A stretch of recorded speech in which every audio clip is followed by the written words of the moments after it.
Hi friends, स्वागत है आप सभी का। एक शॉर्ट नोटिफिकेशन सीआरपीएफ का जारी हुआ था कुछ समय पहले। मैंने उस पर एक वीडियो ऑलरेडी बनाया हुआ है। अभी ये फुल नोटिफिकेशन पूरे डिटेल में नोटिफिकेशन निकल चुका है। ए टू जेड बात करेंगे, सिलेक्शन प्रोसेस से लेकर के क्या क्या एलिजिबिलिटी मांगी गई है, सारा कुछ ध्यान से देखिएगा, मिस मत कीजिएगा। सीआरपीएफ में भर्ती निकल करके आई है।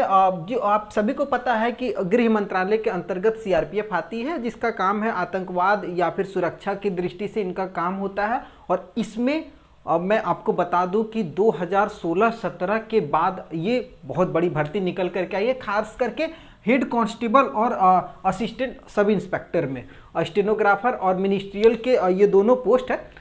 इस दोनों में 2016 के बाद काफ़ी लोग का एज जो है वो पार हो चुका है। एज पार कैसे हुआ वो भी बता देते हैं, कितना एज मांगा जा रहा है, कब से कब तक का डेट ऑफ बर्थ होना चाहिए। इस दो पोस्ट पे ये भर्ती पूरी निकाली गई है। नोटिफिकेशन का जो पेज है वो मेरे डिस्क्रिप्शन बॉक्स में टेलीग्राम चैनल से डाउनलोड कर सकते हैं। सबसे इम्पॉर्टेंट है एज फैक्टर। काफ़ी लोगों का एज इस बार पार हो चुका है और काफ़ी लोग इसका वेट कर रहे थे इस भर्ती का। ध्यान दीजिएगा, 26 जनवरी 1998, जी हाँ 26 जनवरी 1998 से लेकर के 25 जनवरी 2005 तक के बीच में अगर आपका डेट ऑफ बर्थ आता है, ये दोनों भी है तो चलेगा। अगर मान लीजिए आपका डेट ऑफ बर्थ 99, 2000, 2001, 2002, 2003, 2004 और 2005 25 जनवरी तक है तो आप इस फॉर्म को भर सकते हैं। अगर सीधा सीधी बात करें तो 18 साल से 25 साल तक के कोई भी कैंडिडेट अगर जनरल और ईडब्ल्यूएस कैटेगरी में आते हैं तो वो इस फॉर्म को भर सकते हैं। समझ में आ चुका होगा। अब देखिए, एक चीज़ और है कि यहाँ पर आपको अब मन में ये भी लग रहा होगा कि क्या ओबीसी एससी एसटी को एज में छूट मिलेगा। जी हाँ, बिल्कुल मिल रहा। एससी एसटी को 5 साल की छूट दे रही है और ओबीसी को 3 साल की छूट मिल रही है। तो अब यहाँ पर अगर एससी एसटी की बात करेंगे तो 18 से लेकर के एससी एसटी 30 साल तक इस फॉर्म को भर सकते हैं। और वही ओबीसी की बात करेंगे तो 18 साल से लेकर के 28 साल तक ओबीसी वाले आवेदन कर सकते हैं। ये क्लियर हो चुका होगा। अब पहला स्टेज था, ये आपको क्लियर हो चुका। नेक्स्ट स्टेज है आपका एजुकेशन। ध्यान दीजिएगा, एजुकेशन में बस बेसिक 12th पास होना चाहिए या 12th के इक्विवेलेंट में कोई अगर आपने एग्जाम दिया हुआ तो वो आपका पास होना चाहिए। एक चीज़ मैं और आपको यहाँ पर क्लियर कर देना चाहता हूँ, काफ़ी लोग 1 साल का 2 साल का डिप्लोमा वगैरह या 3 साल का डिप्लोमा करते हैं और क्लास 10th के बाद डायरेक्टली अगर आपने क्लास 10th के बाद 2 साल या 3 साल का कोई भी डिप्लोमा कोर्स किया हुआ है या डिप्लोमा नॉर्मल किया हुआ, आपको लगता है कि वो 12th के बराबर है, तो ऐसा बिल्कुल भी नहीं है। वो कैंडिडेट यहाँ पर आवेदन नहीं करेंगे। अगर आपका बेसिक 12th है, वो किसी भी बोर्ड से हो, किसी भी सब्जेक्ट से हो, आप यहाँ पर एलिजिबल हैं। ये आपको क्लियर हो चुका होगा, इसमें कन्फ्यूजन नहीं है। काफ़ी लोगों का इस तरीके का कमेंट था, मैं यहाँ पर सारे कन्फ्यूजन को दूर कर दे रहा हूँ। फॉर्म का अप्लाई डेट ध्यान दीजिएगा, अगर हो सके तो इसका फोटो खींच करके या स्क्रीनशॉट मार करके रख लीजिए। और ये बहुत इंपॉर्टेंट है, डेट 4 जनवरी 2023 से ये फॉर्म चालू होगा ऑनलाइन के माध्यम से। जी हाँ, ऑनलाइन ये फॉर्म भरा जाएगा और कोई माध्यम नहीं है। फॉर्म फी मात्र 100 रुपये लगेगा। जनरल और ईडब्ल्यूएस कैंडिडेट ओबीसी को, एससी एसटी और वुमेन्स 0 रुपये है, ठीक है। फीमेल और एससी एसटी 0 रुपये फ़ी लग रहा है, मतलब आपको कोई टेंशन नहीं लेना है। 4 जनवरी से फॉर्म चालू हो जाएगा ऑनलाइन के माध्यम से। 25 जनवरी तक आप इस फॉर्म को भर सकते हैं, और 25 जनवरी तक। लेकिन हमारा ये सजेशन है कि आप जितना जल्दी हो सके, 4 तारीख से फॉर्म चालू हो रहा है तो आप ज़्यादा से ज़्यादा 10 से 15 तारीख तक फॉर्म को भर ले, क्योंकि लास्ट में जो साइट है काफ़ी लोग आवेदन करेंगे। काफ़ी बेसब्री से इसका इंतज़ार था और बहुत लोग आवेदन करेंगे तो साइट क्रैश करना ही निश्चित है और फॉर्म ये सब डेट नहीं बढ़ता है।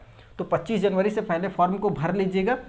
एडमिट कार्ड ठीक 1 महीने के बाद आपका जारी हो जाएगा, मतलब 25 फरवरी 2023 को आपका एडमिट कार्ड आ जाएगा। इसलिए मैं आपको बोल रहा हूँ कि इसका डेट नहीं बढ़ेगा, क्योंकि एग्जामिनेशन डेट दे दिया गया है, ठीक है। 25 फरवरी 2023 को एडमिट कार्ड आपका आएगा और 22 से लेकर के 28 फरवरी के बीच में आपका कभी भी एग्ज़ाम हो सकता है। ये ध्यान दीजिएगा, 22 से लेकर के 28 फरवरी के बीच में, मतलब 25 को अगर एडमिट कार्ड होगा तो 26 को भी एग्ज़ाम हो सकता है, 27 को भी हो सकता है, 28 को भी हो सकता है। इसके बीच में आपका कभी भी एग्ज़ाम कंप्लीट हो जाएगा ऑनलाइन के माध्यम से। क्या सिलेबस होगा आगे मैं बता दूंगा, ठीक है, ध्यान दीजिएगा। उसके बाद सीट जो है वो कैटेगरी वाइज थोड़ा सा देख लीजिएगा, एएसआई में कितना किस किस कैटेगरी में है और हेड कांस्टेबल मिनिस्ट्रियल में किस किस कैटेगरी में कितना सीट है। यहाँ पर मैंने पोस्ट वाइज बताया। एएसआई की बात करेंगे, असिस्टेंट सब इंस्पेक्टर स्टेनोग्राफर के लिए अगर जनरल कैटेगरी में आवेदन कर रहे हैं तो आपके लिए 58 सीट है, ईडब्ल्यूएस के लिए 14 सीट है, ओबीसी के लिए 39 सीट है, एससी के लिए 21 सीट है और एसटी के लिए 11 है। टोटल बात करेंगे तो 143 सीट है यहाँ पर आपको एएसआई स्टेनोग्राफर में, असिस्टेंट सब इंस्पेक्टर स्टेनोग्राफर में टोटल 143 सीट है। वही हेड कांस्टेबल अगर हम बात करेंगे मिनिस्ट्रियल के लिए, हेड कांस्टेबल में जनरल में 532 सीट है, ईडब्ल्यूएस में 132 सीट है, ध्यान दीजिएगा। ओबीसी में 355 है, एससी में 197 है, एसटी में 99 है और टोटल 1315 सीट है, मतलब 1315। इतनी बड़ी भर्ती हेड कांस्टेबल में, वो भी सीआरपीएफ में नहीं आती है। ये मैं आपको क्लियर कर देता हूँ। अभी मैंने आपको बताया कि 2016-17 के बाद बहुत बड़ी भर्ती खास करके सीआरपीएफ में दी गई है, इस टाइप की भर्ती है। ठीक है, अब थोड़ा सा फिजिकल रिक्वायरमेंट क्या है, हाइट वगैरह बहुत इंपॉर्टेंट है। मिनिमम हाइट मांगी गई है। अगर मैं बात करूँगा तो पुरुष कैंडिडेट जो भी मेल कैंडिडेट हैं जनरल में, ओबीसी में, ध्यान दीजिएगा 165 सेंटीमीटर आपकी हाइट होनी चाहिए दोनों पोस्ट के लिए। अब ये ध्यान दीजिएगा, आप दोनों में से कोई भी एक पोस्ट के लिए ही आवेदन कर सकते हैं, दो पोस्ट के लिए आवेदन नहीं कर सकते हैं। अगर आप एएसआई के लिए आवेदन कर रहे हैं तो हेड कांस्टेबल नहीं कीजिएगा, अगर हेड कांस्टेबल कर रहे हैं तो एएसआई के लिए नहीं कीजिएगा, दोनों कर दीजिएगा तो आपका फॉर्म रिजेक्ट हो जाएगा और दो आवेदन भी नहीं करना है। ठीक है, हाइट 165 सेंटीमीटर मेल कैंडिडेट जो भी जनरल, ईडब्ल्यूएस, ओबीसी में आते हैं उनके लिए। और चेस्ट की बात करेंगे तो 77 सेंटीमीटर कम से कम होना चाहिए, 5 सेंटीमीटर का फुलाव होना चाहिए, तो 82 सेंटीमीटर इतना हो गया। महिलाओं की बात करेंगे तो ये मेल फीमेल कोई भी कैंडिडेट भर सकते हैं, ये आपको मैंने बता ही दिया है। तो महिलाएं 155 सेंटीमीटर आपकी हाइट होनी चाहिए, कम से कम 155 सेंटीमीटर। और अब बात कर लेते हैं थोड़ा सा एसटी कैंडिडेट, ध्यान दीजिएगा। एसटी कैंडिडेट जो है उनको हाइट में छूट मिल रही है। अगर मेल हैं तो 162.5 सेंटीमीटर आपकी हाइट होनी चाहिए और अगर वही फीमेल है तो 150 सेंटीमीटर आपकी हाइट होनी चाहिए। एससी, ओबीसी, जनरल इन सभी के लिए 165 सेंटीमीटर मेल में है और महिला के लिए 155 सेंटीमीटर है, सेम यही चीज़ है। और चेस्ट की बात करेंगे, एसटी को 1 सेंटीमीटर की चेस्ट में छूट मिली है, मेल कैंडिडेट को 76 सेंटीमीटर अगर आपका चेस्ट है तो आप इस फॉर्म को भर सकते हैं।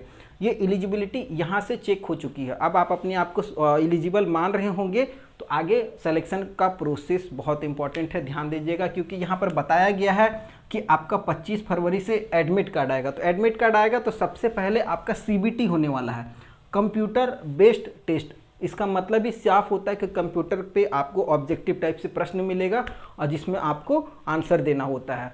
पहला सीबीटी है, उसके बाद एक स्किल टेस्ट होगा, उसके बाद पीएसटी होगा, फिजिकल स्टैंडर्ड टेस्ट, जो कि ये आपका है। तो ये जब तक ये आप पूरा नहीं कीजिएगा, मेरे हिसाब से सबसे पहले ये होना चाहिए। आप अगर इसमें एलिजिबल हैं तो ये आपको देखने की ज़रूरत नहीं है, 3rd नंबर आप इसको क्वालिफाई कर सकते हैं। उसके बाद पीएसटी के साथ साथ डॉक्यूमेंट वेरिफिकेशन, जिसको हम लोग डीवी कहते हैं, डॉक्यूमेंट वेरिफिकेशन हो जाएगा और एक डीएमई और डिटेल मेडिकल एग्जामिनेशन होगा। डिटेल आर्मी की तरह ही इसमें पूरी तरीके से आपका मेडिकल होगा, उसके बाद ही आपका फाइनल सिलेक्शन होगा। सीबीटी को थोड़ा सा ध्यान से देखिएगा, सीबीटी बहुत इंपॉर्टेंट है। मेरिट जो है वो सीबीटी से ही बनने वाली है। आपका ये स्किल टेस्ट और पीएसटी वगैरह केवल आपको पास करना होता है, इस पर मेरिट नहीं बनती है, ये क्लियर रखिएगा। जो भी मेरिट बनेगी वो सीबीटी पे बनेगी और सीबीटी के लिए आपके पास मात्र 2 महीने का लगभग समय है। आप तैयारी आप अपने हिसाब से कीजिए। 100 प्रश्न रहेगा सीबीटी में, 90 मिनट का समय, मतलब 1.5 घंटा में 100 क्वेश्चन आपको सॉल्व करना रहेगा। हर एक क्वेश्चन के लिए 1 मिनट से भी कम का समय मिल रहा है, तो आप अपने अनुसार देखिएगा। क्वेश्चन का लेवल आप समझ सकते हैं, वो मैं बता देता हूँ। हिंदी या अंग्रेजी दोनों में से कोई एक भाषा में आपको एक पेपर लेना पड़ेगा। अगर आप हिंदी लेते हैं तो हिंदी में आपको 25 प्रश्न मिलेगा। अगर आप अंग्रेजी लेते हैं तो अंग्रेजी में भी 25 प्रश्न आपको मिलेगा। 25 प्रश्न मतलब 25 नंबर, हर एक क्वेश्चन 1-1 नंबर का रहेगा। 25 क्वेश्चन 25 नंबर। जनरल एप्टीट्यूड 25 प्रश्न। जनरल एप्टीट्यूड आप सभी को पता है, जैसे 2 व्यक्ति मिलकर के इस काम को कितना दिन में करते हैं, तो 4 व्यक्ति मिलकर के कितने दिन में करेंगे, इस टाइप का जो प्रश्न होता है वो जनरल एप्टीट्यूड। यहाँ भी 25 प्रश्न है, 25 नंबर का ये भी होगा। उसके बाद जनरल इंटेलिजेंस, आपका बौद्धिक जो क्षमता होती है उसकी जांच होती है, उस टाइप का जो प्रश्न होता है उसमें 25 प्रश्न यहाँ पर रहेगा। 25 प्रश्न 25 नंबर। उसके बाद क्वांटिटेटिव एप्टीट्यूड जो मैथमेटिकल फार्मूला वगैरह हो टाइप से क्वेश्चन होता है वो आपको यहाँ पर आएगा 25 प्रश्न 25 नंबर। टोटल 25 25 25 25 100 क्वेश्चन 100 नंबर का, और आपको टोटल 100 क्वेश्चन हो जाएगा। अब ये इम्पोर्टेंट है नेगेटिव मार्किंग, थोड़ा सा ध्यान दीजिएगा। 0.25 मतलब हर एक गलत पे 0.25 का नेगेटिव मार्किंग आपका सीबीटी में होने वाला है, ध्यान दीजिएगा। और मतलब 4 गलत पे 1 नंबर कटेगा, ठीक है। अगर आपने 4 गलत किया तो 1 नंबर आपका कट जाएगा, ठीक है। तो यहाँ पर क्लियर रहिएगा। इसको क्वालिफाई करना है तो कम से कम 40% जनरल में चाहिए, SC ST को 30%। तो क्वालिफाई से कोई काम नहीं चलने वाला है, क्वालिफाई तो भूल ही जाइए, उसको तो ध्यान में मत रखिए। 100 नंबर का एग्ज़ाम है, कोशिश कीजिए 80 से ऊपर रहने का, तब आपका चांस बनेगा, क्योंकि काफ़ी लड़के हैं ब्रिलियंट जो इस कंपटीशन में आ रहे हैं, ठीक है। उसके बाद अगर आप इसको पास कर जाते हैं, मिनिमम जो क्वालिफाइंग मार्क्स है उसको अगर आप पास करते हैं तो भी आप स्किल टेस्ट दीजिएगा, अब फाइनल मेरिट बनेगा तो उसमें छट जाइएगा। तो बढ़िया नंबर रहेगा तो भी आप स्किल टेस्ट दीजिएगा, खराब रहेगा तो भी दीजिएगा। स्किल टेस्ट में आपका कंप्यूटर पे होगा स्किल टेस्ट, ये क्लियर रहिएगा। स्किल टेस्ट कंप्यूटर पे लिया जाएगा। और अगर आप ASI के लिए आवेदन किए हुए हैं तो ASI में जो स्किल टेस्ट है वो समझ लीजिए। ASI में डिक्टेशन होगा 80 वर्ड पर मिनट, 10 मिनट का समय दिया जाएगा, ठीक है। डिक्टेशन 80 वर्ड पर मिनट के हिसाब से 10 मिनट का आपको समय दिया जाएगा डिक्टेशन के लिए। और फिर ट्रांसक्रिप्शन भी होगा, इंग्लिश में आपको 50 और हिंदी में 65 वर्ड पर मिनट जो भी है ट्रांसक्रिप्शन आपको करना पड़ेगा। ये ASI के लिए है, ठीक है। और अब बात करते हैं हेड कांस्टेबल के लिए।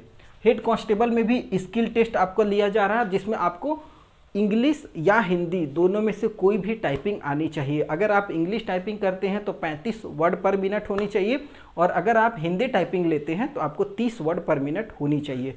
एक्यूरेसी ±5 चल जाएगा, उससे ज़्यादा नहीं होना चाहिए। तो स्किल टेस्ट में बस यही है, इसको केवल पास करना होता है, इस पर आपका मेरिट नहीं बनेगा। अगर आप स्किल टेस्ट को पास कर लेते हैं तो PhD हो जाएगा, जिसमें आपकी हाइट चेस्ट वगैरह नाप ली जाएगी। अगर एलिजिबल हैं तो आपका एक डॉक्यूमेंट वेरिफिकेशन होगा और सारे आपके दस्तावेजों का जांच होगा, सारे मूल दस्तावेज जीरोक्स वगैरह सब मांगा जाएगा। उसके बाद एक डिटेल मेडिकल होगा, DME जिसको हम लोग बोलते हैं, या फिर RME होता है जिसमें आपको रीमेडिकल भी बोलते हैं। छटते हैं तो फिर आपको समय भी दिया जाएगा रीमेडिकल के लिए।